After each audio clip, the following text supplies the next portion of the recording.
Shalom, welcome to the Jewish Task Force, J.T.F. I'm Chaim Ben Pesach. On this week's program, we're going to ask the question, who is the number one enemy of the Jewish people? The Jew-hating Muslim world, which calls for jihad to exterminate the Jews. They're an enemy, but they're not the biggest enemy. Nazis and Klansmen and so-called nationalists who hate the Jews for whatever reason. They're also an enemy, but they're not the biggest enemy. The viciously anti-Semitic left, which wants to destroy Israel and wants to destroy the Jewish people, also an enemy, but not the biggest enemy. The biggest enemy of the Jewish people has always been and will always be the self-hating Jewish traitors, the fifth columnists, what we call the Erev Rav. They're the biggest enemy of the Jewish people, and we're going to give you an illustration of that in the campaign for mayor of the anti-Semite Zordan Mandami, who wants to destroy Israel and hates the Jewish people. He's running for mayor of New York, and his biggest donors are self-hating Jewish billionaires. Wait till you see what we're going to expose on this program.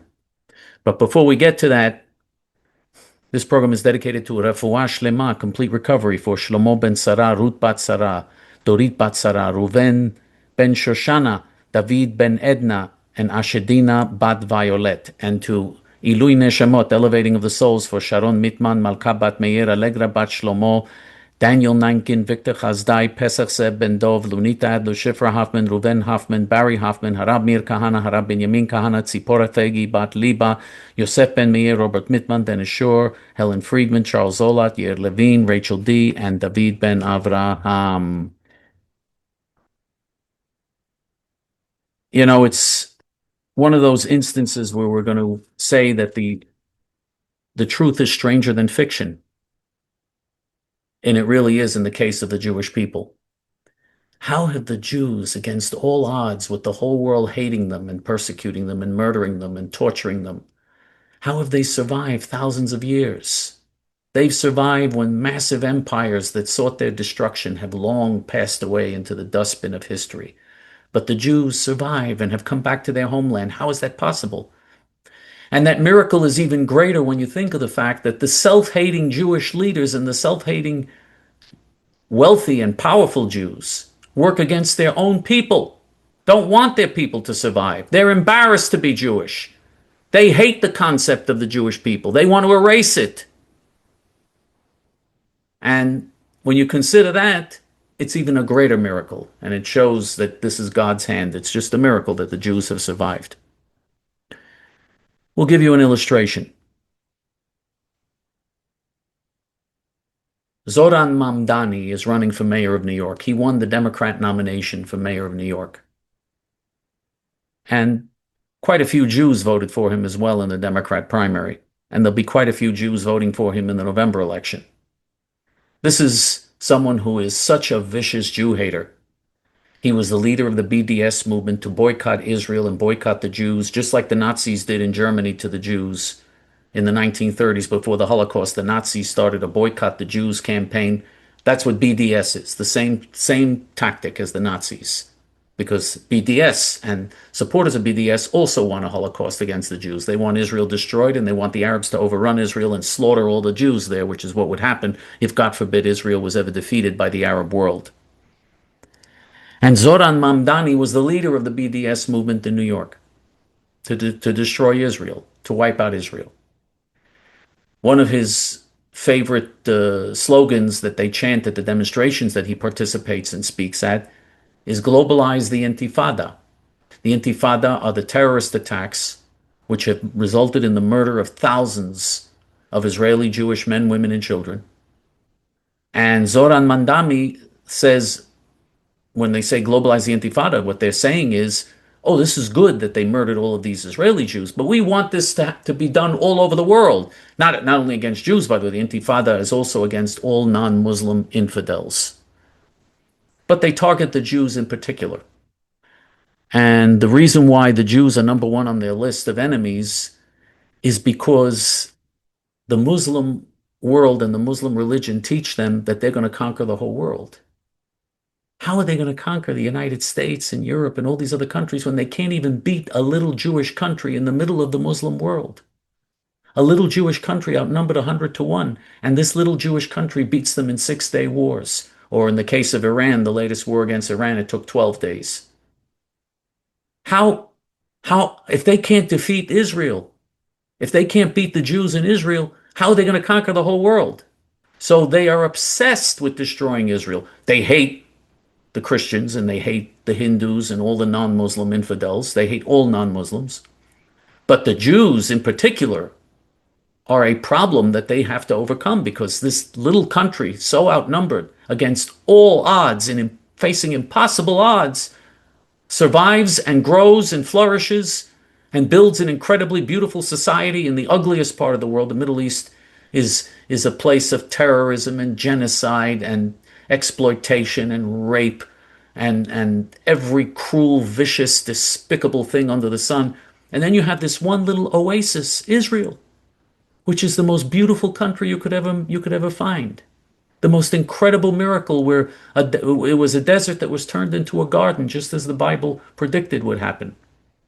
So they are determined to destroy Israel. And Zordan Mandami was the head of the BDS movement, and he believes in globalize the Intifada. He believes it's good to slaughter Jews in Israel, but even better, let's slaughter Jews and non-Muslim infidels all over the world.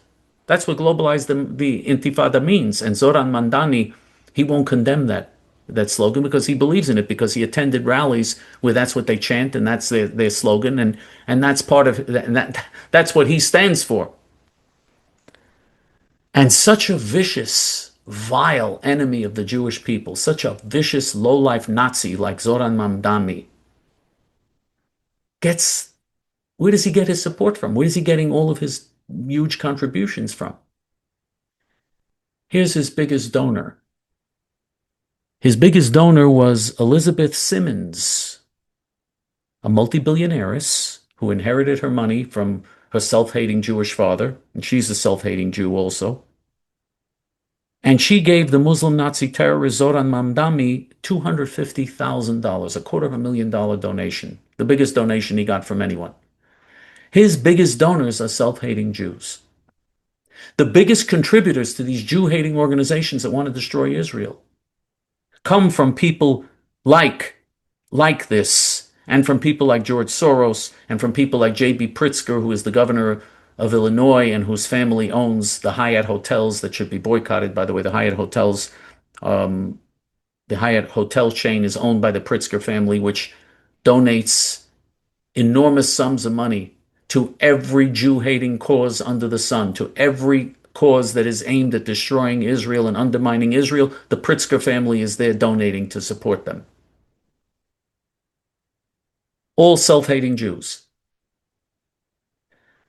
Now, again, this is the amazing part of the story, that the Jews are such a small, outnumbered people facing hopeless odds, and their own leaders and their own powerful billionaires and own powerful people are against them, also want to destroy them.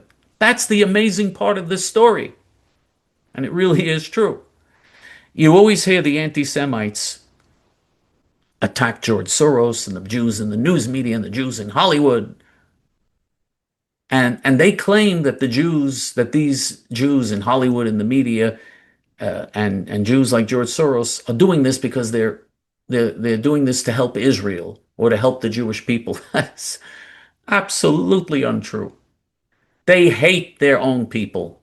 They're ashamed, embarrassed, and disgusted by a Jewish people that has moral values, because they have no moral values. They're slime.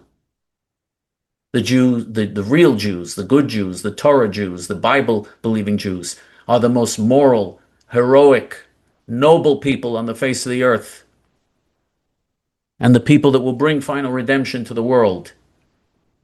And these self-hating Jews, they are immoral, low-life sludge. They are slime. They're scum. Actually, I'm insulting scum. I have to apologize to scum. The news media Jews are the most biased reporters against Israel. The worst reports against Israel, the reports that come from news media sources that have Jewish owners or Jews involved, like the New York Nazi Times. New York Nazi Times was against the creation of Israel. New York Nazi Times did everything they could to enable Hitler to continue with the Holocaust. Everything they could. They tried to help Hitler with the Holocaust. In fact, they welcomed Hitler into power. They called him Herr Hitler in their stories. They defended him, the New York Nazi Times. They called him Herr Hitler in their reporting. They didn't use terms like that for any other leaders of the world.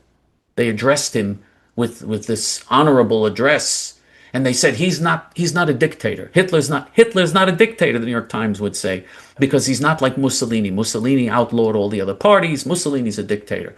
But Hitler allows other parties still in the Reichstag, because in the beginning Hitler allowed other parties in the Reichstag before he murdered all of them.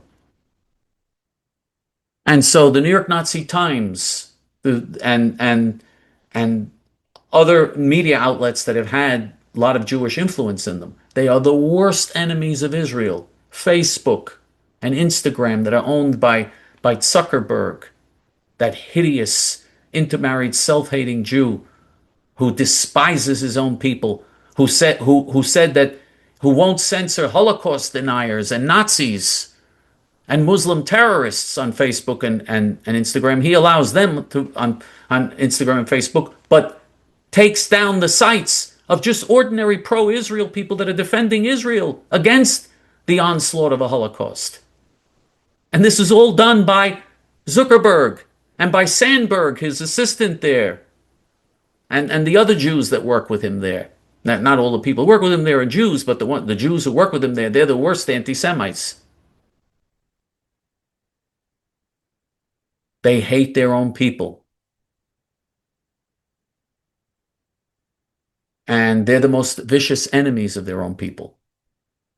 And so we've got to learn from history, because there are certain sects in Judaism.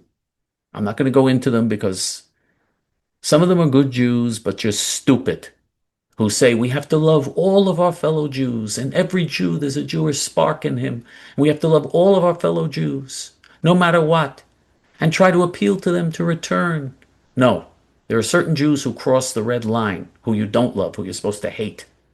We pray against them 3 times a day. V'lamalshenim, v'laminim, al tehim, tikva. And to the informers, and to the minim, are like disbelievers, are like the Erev Rav, the people we're talking about. They should not have any hope. They should have no hope of returning. They should have no hope of escaping the punishment that they deserve. The vicious, self-hating Jews who want to destroy their own people, who are enemies of their own people, those are the enemy. They're enemy number 1 for the Jews. They cause more damage to the Jews than anyone else. They're the ones that enabled Hitler to take power and the Holocaust to take place. They're the ones who supported Roosevelt when Roosevelt was refusing to bomb the rail lines and the death camps during the Holocaust. Roosevelt could have stopped the Holocaust completely, dead in its tracks, could have saved millions of Jewish lives. They were against it. They're against every effort to do good things for Jews. When we in the Jewish Defense League were fighting to save Soviet Jews, not only did they do nothing to save our Soviet Jewish brothers and sisters behind the Iron Curtain, when we in the JDL finally started doing what has to be done to save them, they did everything they could to undermine us. They called on the authorities to crack down on us and put us in prison and arrest us. This is what these self-hating Jews are all about. They're the Jews in Hollywood. And of course, there were exceptions, but the exceptions prove the rule. Hayotzim min haklal me'idim al haklal, we say in Hebrew.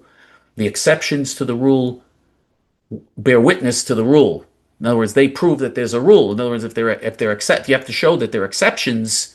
That proves that those exceptions are exceptions, and that there's a rule that goes against what those exceptions stand for. I know that's very complicated. I hope I didn't confuse people, but anyway, it's a very good saying in Jewish philosophy, and Chazal. It's a saying of Chazal, which are the Jewish sages. So we have to understand that we're at war with the Erev Rav. The Erev Rav are the mixed multitude that hate everything Jewish. And it's not Chaim ben Pesach who's saying this only. The Vilna Gaon, who was, I think, the greatest Torah giant for hundreds of years of the Jewish people in recent Jewish history. The greatest Torah giant was the Vilna Gaon. I think the greatest Jewish leader was my leader, Harav Meir Kahana, Zecher Tzaddik V'Kadosh Livracha, Hashem Yikom Damo. Harav Meir Kahana was the greatest Jewish leader, but the greatest Torah scholar was the Vilna Gaon. And the Vilna Gaon said that in the end that in general, the Erev Rav, the self-hating Jews, that this group of Jews, they are the worst enemies and the most difficult and bitter enemies of the Jewish people. Okay, this is what he writes in his book, Kol HaTor. And he also says, especially in the end days, this is going to be true. We are in the end days, by the way. One thing Chazal, the Torah scholars taught us, when the Jews return to their homeland after very long exile, after 2,000 years, when the Jews return to their homeland and you see biblical prophecy being fulfilled, and you see they have a Jewish state and a Jewish army, and millions of them are living in Israel again, and they're winning these miraculous victories, and they've turned the desert into a garden, and the country's blooming again, and the countries that looked like hell now looks like paradise. When you see that happening, you know that you're in the end days. So we're in the end times when the final redemption is going to come. And during that time, the number one group that will be holding back the redemption, the number one group will be the Erev Rav, the mixed multitude, which are the Jews who are assimilationist, who hate Judaism, who hate being Jewish, who hate Zionism, who hate the concept of the state of Israel and the land of Israel. And so the Erev Rav, which in some cases is called the deep state. Now we have a deep state among other people too. America has a deep state, which is overwhelmingly not Jewish. The vast majority of people in the American deep state are Gentile. And the American deep state is against the United States and works to undermine the United States because it's almost like the same crazy psychology, because the Gentile members of the deep state in America and Europe, why do they do what they do? Are they patriots? Do they do it for the good of their country? No way. They're not patriots. They believe that national borders and national identity and religion and moral values, this is nonsense. We've got to have one international community, the New World Order, where we all have an international community and we all get along at the United Nations or whatever other body you want to create. And they really believe in this ideology. Let's stop this nonsense with borders and nationalities and different people and different languages, and let's all just become one big happy family. That's the deep state in America and the deep state in Europe. And they run America. Donald Trump does not run America. He's fighting them now. On certain issues, he's fighting them. On other issues, he's part of the deep state himself on some issues. But on some issues, he's fighting them. They want open borders. He did close down the border. And there are other issues where he is fighting them. The deep state in Europe, they run Europe. They completely run Europe. They control the European governments. They control the news media. In Europe, the United States, and the world, they control the overwhelming majority of the media is controlled by them. And when we talk about Erev Rav among the Jews or deep state among the Gentiles, and you can say there's a Jewish deep state too. The Erev Rav is sort of like the Jewish deep state. But when you speak about Erev Rav or deep state, the question comes up, well, what are they, all members of like a group? Do they have membership cards? Do they pay membership dues every year? Are you a member of the deep state? Are you a member of... And there are people who think that is what happens. That's nonsense. Okay, there is no official membership for most of the people in the deep state. There are some organizations that work to further the goals of the deep state, like the United Nations, like the Council on Foreign Relations. There are various groups, globalist groups, that work to further those objectives. But the vast majority of people in this mentality, this movement, are not members of any official organization. They're just people with a certain way of thinking, and they follow that way of thinking. Or they're politicians that know that when they get elected to office, they better not cross the line on certain issues. If they cross the line on certain issues, the deep state is going to go after them. You saw that with Donald Trump, that they certainly have gone after Donald Trump.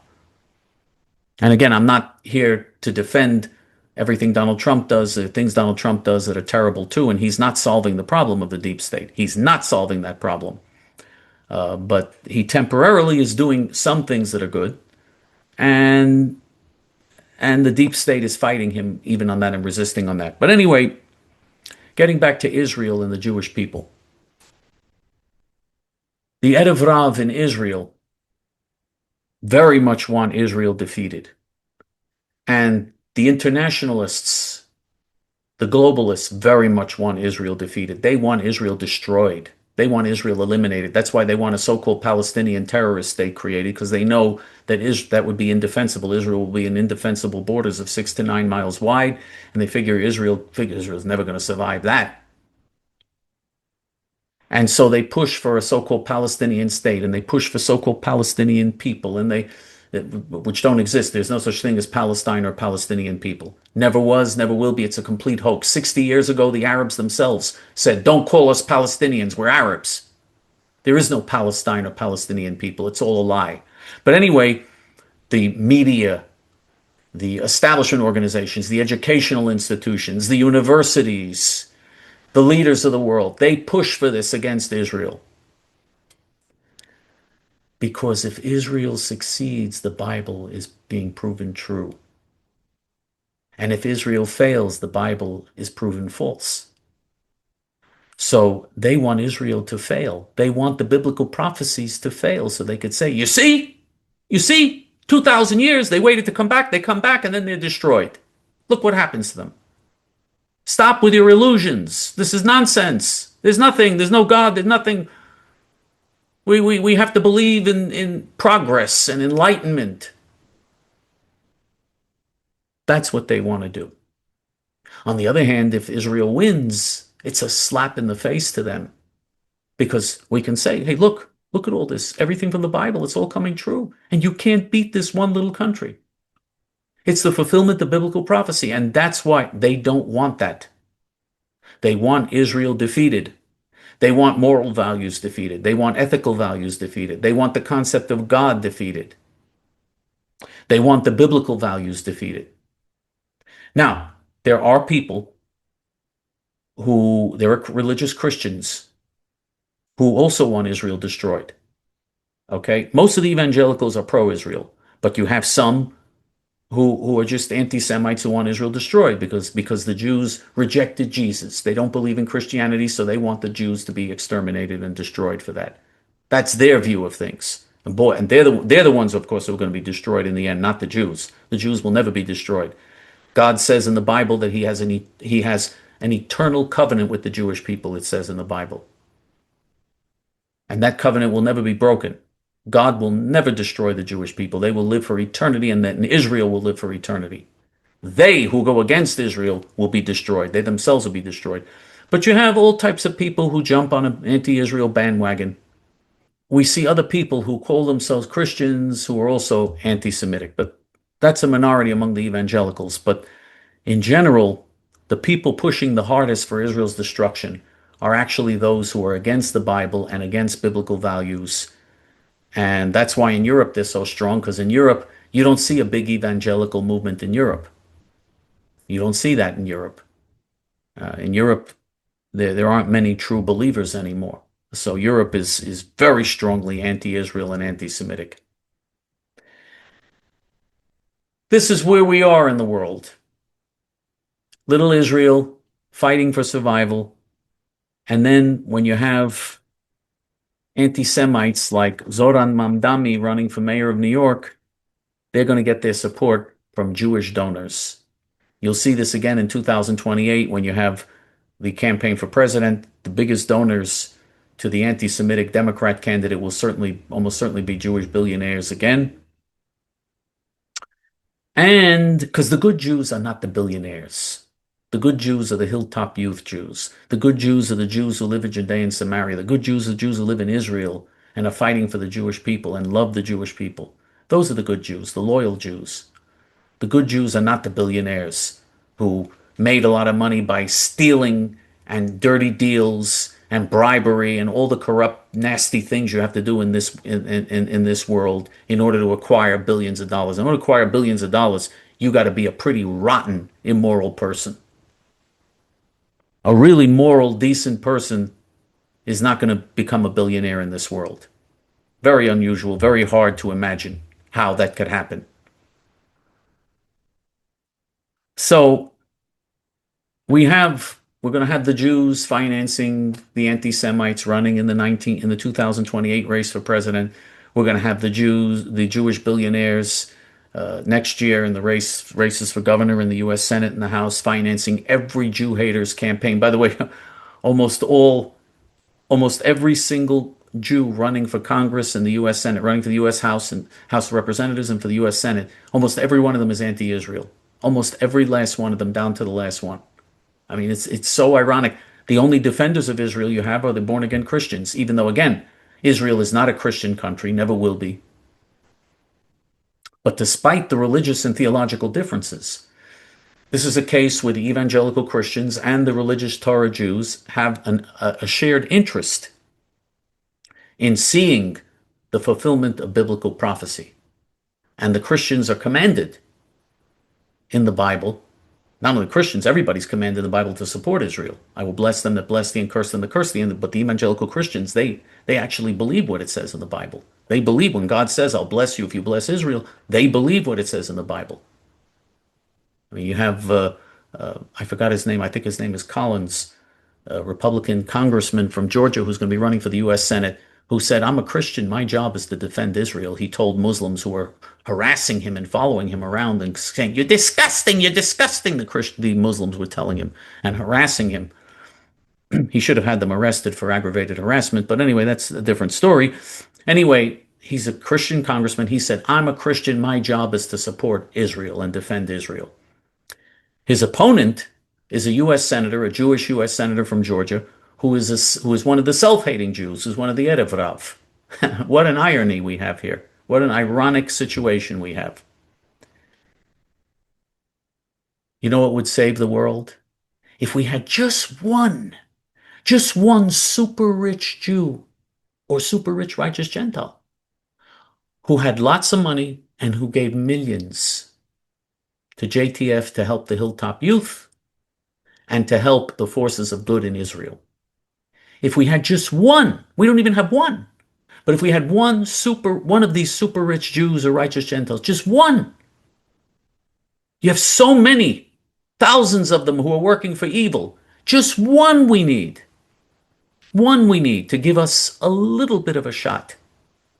And that will do it. We'll zoom to the top if that happens. And that will bring the final redemption. That will save the world and bring the final redemption eventually. That will bring the final redemption. When I say eventually, I'm not talking about hundreds of years. It could be dozens of years. I don't know how long. I'm not a prophet.